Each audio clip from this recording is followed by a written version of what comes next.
excited to talk to you, Justin. Appreciate So welcome to the 21st Annual Tallgrass Film Festival. It's lovely to have you in person. So I wanted to start with something you said in our previous conversation that we had. You wrote this first draft in 2 days. Yeah, that's right. But did heavily revise it. But as far as that initial idea, can you kind of talk about where that kind of came from and that first spark? I love that you were quick to this idea because it's well established what we get, but I'm curious, what was that first initial idea? Yeah. I mean, the first initial idea was I was at my parents' cabin in the woods where we ended up filming the movie and just I need to come up with a movie. It's summer 2020. The sprawling urban mystery I thought I was going to make was not going to happen. So I was like, okay, I have this location with great location. Let me think of some actors I know. Okay, there's this actress I've worked with a few times. She's great. There's the friend who is going to star in this other movie. He's great. There are main characters. Okay, they show up. I need someone to interrupt. Oh, I've been dating this lovely woman who's an actress for a few months. And I haven't been dating long enough where she'd be the lead in the film, but I'll decide, okay, she can be the person that shows up. And kind of just because those things were already decided for me, it kind of led me to figure things out. And it's like, it was 2 days of writing the script. I spent the day before kind of vaguely outlining, and then I was like, okay, there are two major turns in the film. The first one being when the third wheel shows up, and then the second one I won't really spoil for the audience, but I kind of had that basic roadmap. And because I had that, and because I was in the place, I knew what the people were going to look like, even if we ended up recasting those leads. So many things were decided for me that I could just kind of see it and feel it out. And it was, this isn't a mystery. This isn't something with a bunch of points of view. So it's kind of like, I have these characters, I have this space. Let's just see where it goes. I'm curious, as far as the musicality, I will call it that, the movement of the film, the pacing especially. Can you talk about working with like Norris and capturing the pace and the feel? I mean, there's beats to this film. It's lovely. Yeah, it's weird. I'd say it's like 50-50 of like things that were planned versus things we found in the edit. I had a lot of moments where I was like, oh, this will be a cute way to transition from this into this, and then we're editing the film and it's like, this is taking too long. So we had written some things into the script where I knew like, okay, these are going to be abrupt cuts, and it was just kind of leaning into that and kind of playing with it more. And then likewise, for 3 of the 4 songs we have in the film, they were there from script onward. And it just, because there's nothing that bothers me more. The film's got a little dancing.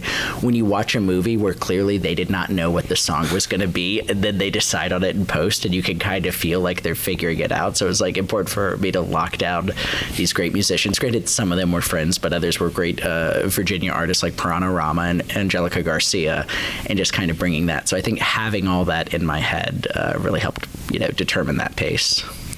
Let's talk about Brittany and Isaac's work together, especially finding a chemistry on short notice. What was that like as far as getting these 2 actors into this roles? Yeah, I mean, it was tricky because we did all the recasting over Zoom. Originally, our male lead had dropped out, who was a high school friend of mine who decided to have a family instead of pursuing an acting career.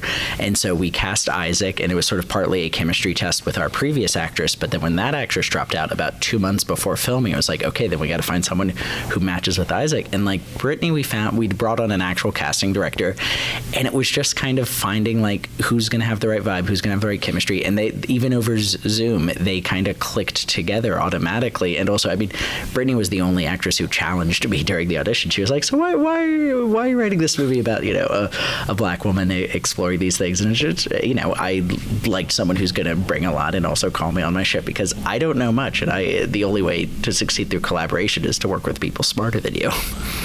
I love that. I'm curious, as far as on that line, what did you gain most from this film experience compared to, your other experiences, especially on the writing level? How did this help change? Because there were obstacles, there were changes, there was a lot going on in this film for you.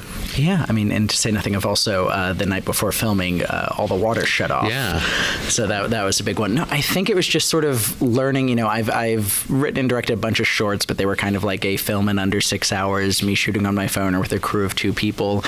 And I think with this especially, actually a script I'd been developing a lot longer, and that, I'd been rehearsing and rewriting. Even then, and I feel like this is a common thing for writer-directors. The moment I get on set, it's like, man, what was that writer thinking? Why all this, extra fluff? And I feel like it's just learning how much can be sold on just like, oh, we have these wonderful actors with very expressive faces. A reaction can do all the work. And just, it was discovering how much in the edit I didn't actually need to write or explain. And that was a beautiful thing. How much fun was it teetering on genre, on feel, on tone? Because your film could have gone many different directions, and you dive into a little each way. I'm curious, as far as the tone that you were going for, how did you settle on that?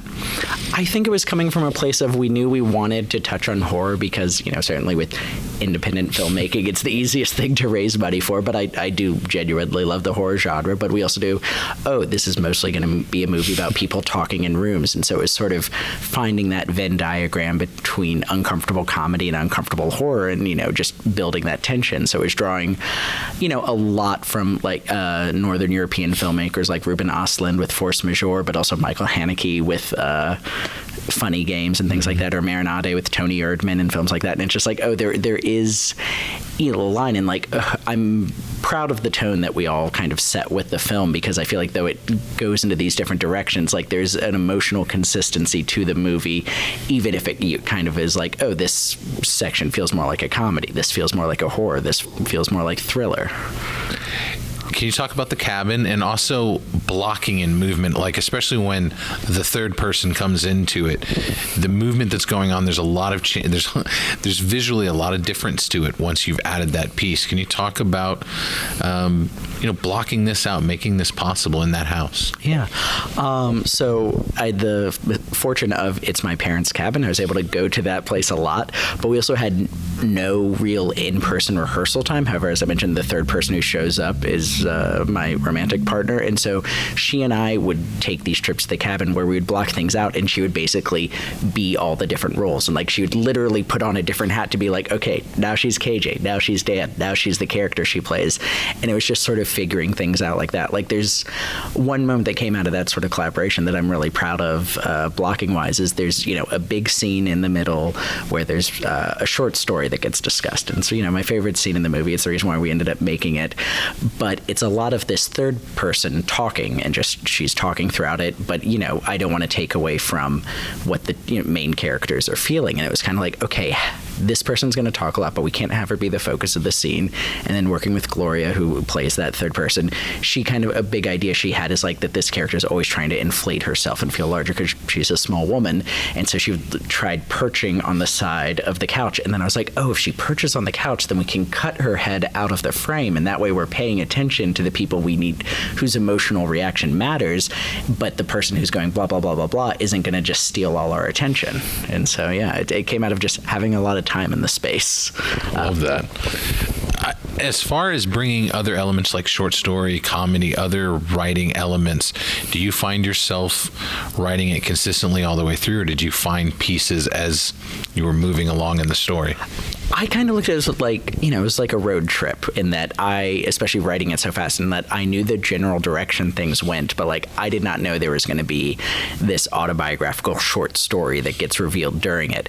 I just knew it's there's going to be a moment in the middle where things get really uncomfortable. And I'm like, wait, I set up before this person's writing a story. What if they're writing a story about this thing? So it's kind of I'd figure I'd have my basic plan, but then 10, 20 pages ahead, I'd be like, wait, if I plan to do this, that could be great. So it's I have a road trip, I plan my destination, but it's wait, there's a Zaxby's on the way, we should plan to stop off there. Just finding those little journeys. And then, the great thing about writing is rewriting. You can always go back and plant things, go back and tweak things, and just being this was the plan the whole time. I love that. Speaking of journeys, talk to me about the festival journey in itself, going like Dances with Films, and then of course getting here to Tallgrass. What is this journey been like, and also if you want to share where the journey goes from here as well. Yeah, it's been a great journey. My whole career has basically been in television. I haven't gotten to know the independent film scene, and so it's been great just meeting other filmmakers and taking my wares out. And I kind of find myself wishing, I'd could have made a short film and just gotten to know the lay of the land, because there are thousands and thousands of film festivals. It's a wild west out there. But it's been great just taking it to different audiences and seeing what people attach to. Like, I feel like we just played in Richmond International Film Festival, my hometown. We got the audience award, and I feel like that was a screening where you could really feel the tension. But it dances.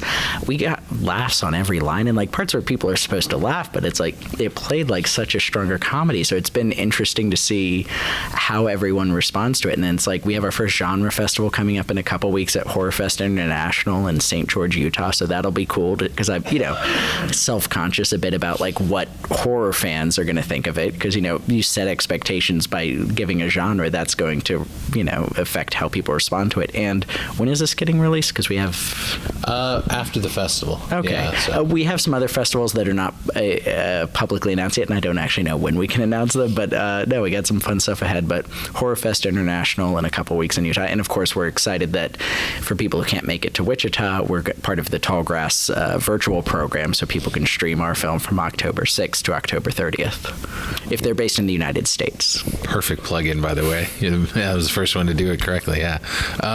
Justin, I'd love to ask about what's down the line for you as a writer.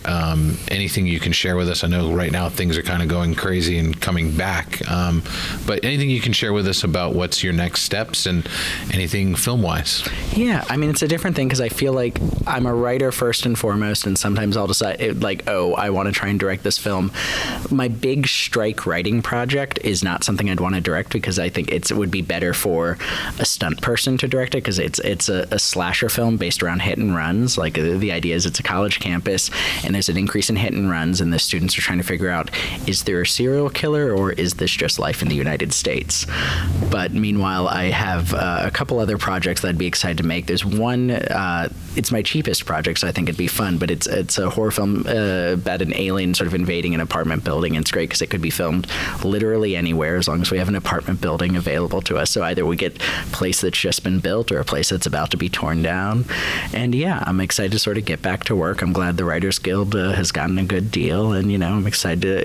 It's been very whiplash-inducing because all of this happened during our miniature October festival run, so I've kind of had to adjust to going back to work while also taking this film out. But I love that. I think we talked briefly last time about some of the experience you've gained from the writers you've been able to work as a consultant and as a script supervisor as well. I'm curious, is there one tidbit you've taken from a writer that's helped you in your work? I think there are a couple. I remember when I worked on Fosse Verdon with Stephen Levinson and Joel Fields, it was kind of the approach of every scene can tell a story. Every scene should have something fun going on, and not just we need a piece of information to come across. But then working with David Simon and Ed Burns, because they're rightly self-righteously angry people like myself. It's this film, everything you make has to be about something. And I think there's some things I've made where that lesson's at the front, others the lessons are at the back. But then also through Ed Burns and working with Jesse Armstrong, it's try and make it real whenever you can. And I don't know if it's just because I've been doing that consultancy work for a while, but I feel like there are times you can watch a movie, you can be they didn't bother to just figure out how this happens. And not everything needs to be true to life, but there's some basic, ways you can ground things in reality. And it's I'm always now, why not take that approach when you can? You have to make a conscious decision to leave reality, and that's great. But you can kind of tell when someone's just bullshitting their way through something. What's on your nightstand as far as what you're reading? I'm bummed because I had half a short story left, but so I was I don't want to travel with this book, but I'm reading Ted Chiang's first collection, which is fantastic. Really liking that. And that's kind of in the top. I've been off and on reading Barry Lyndon for a few months. It's one I'll pick up and put down. It's very dry, very funny, but I'm not always looking to read Regency era novels. What are you reading these days anyway?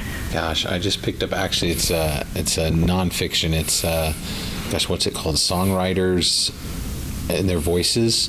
Guy went around talking to all rock star from Bowie. It opens with Eddie Vedder, just about their voices.